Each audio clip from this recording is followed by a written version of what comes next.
बहुत समय पहले की बात है। एक छोटे से गांव में जानवी नाम की लड़की रहती थी। उसके पिताजी एक छोटे किसान हैं और माँ एक गृहिणी हैं जिनका स्वास्थ्य खराब रहता था। जानवी ही अपनी माँ की देखभाल और खेत में काम करती है। जानवी बहुत सुंदर और दयालु थी। लड़की के पापा फूलों की खेती करते थे। जानवी की माँ दिल की रोगी थी। जानवी ही उनकी देखरेख करती और खेत पर पापा का हाथ बांटती। एक दिन जब जानवी अपने खेत से फूल तोड़ रही थी, तभी उसे एक बहुत मधुर संगीत और गाने की आवाज़ सुनाई दी। पहले तो जानवी ने ध्यान नहीं दिया, पर जब वह संगीत में मदहोश होने लगी, तब उससे रहा नहीं गया।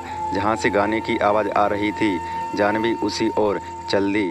पास जाकर देखा, एक हट्टा खट्टा लड़का अपनी आंखें बंद करके गिटार बजाते हुए गाना गाए जा रहा है। जानवी उस पर अनजान लड़के को एकटक होकर देखने लगी।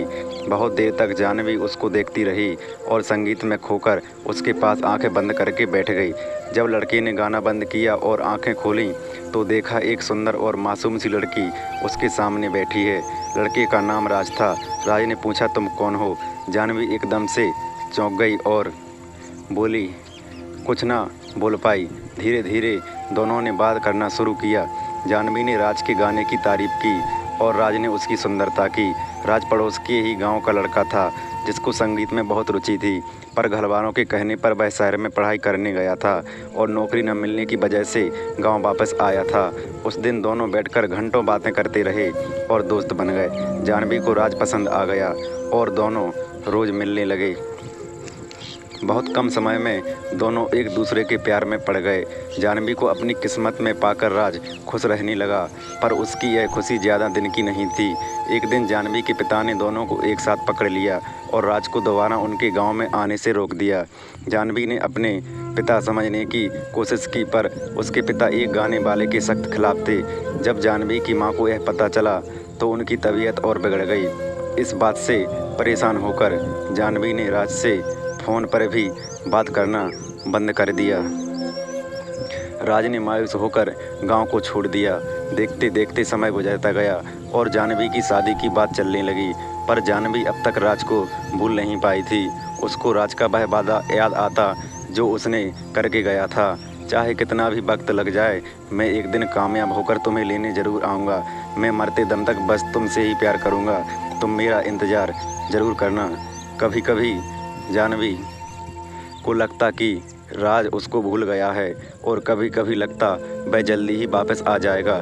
ना जाने कितनी बेचैनी और दर्द में जानवी जी रही थी। ना वह किसी से कुछ कह सकती थी और ना ही अपने प्यार को भूल सकती थी। एक दिन एक लंबी सी गाड़ी उसके घर के बाहर रुकी, जिसके पीछे गांव के बच्चे दौड़ रहे थे। इससे पहले गांव में इतनी महंगी गाड़ी कभी नहीं आई थी। गाड़ी देखकर ही मोहल्ले के सभी लोग जमा हो गए। आराम से घर के गेट खोलते हुए जैसे ही राज अंदर पहुंचा, जानवी ने देखते ही उसे दौड़कर गले लगा लिया। जानवी की अंदर लेटी थी। राज और जानवी दोनों गले लगकर रोने लगे। दोनों एक दूसरे के प्यार को महसूस कर रहे थे। दोनों के मन से सारी शंकाएं दूर हो गईं और दोनों का प्यार वक्त के साथ बढ़ता गया। जानवी के पापा ने राज से उसका हाथ मांगा और जानवी की माँ का इलाज बड़े शहर में करने का वादा भी किया। राज शहर में बड़ा गाने वाला बन गया था।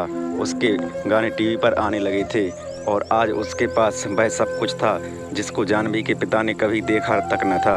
उसके पास शहर में कई बड़े बंगले और कारें थीं। जानवी के पिता इस बार राज को मना नहीं कर पाए और दोनों के प्यार को देखते झुक गए और दोनों की शादी धूमधाम से करा दी। जानवी और राज ने अपना पूरा जीवन खुशी खुशी बिताया और जब वह कभी शहर से बोर हो जाते, तब वही उस खेत के पास आते जहां वह पहली बार मिले थे। राज गाना गाता और जानवी उसकी बाहों में संगीत का आनंद लेती। दोनों ने धरती पर ही स्वर्ग का आनंद लिया।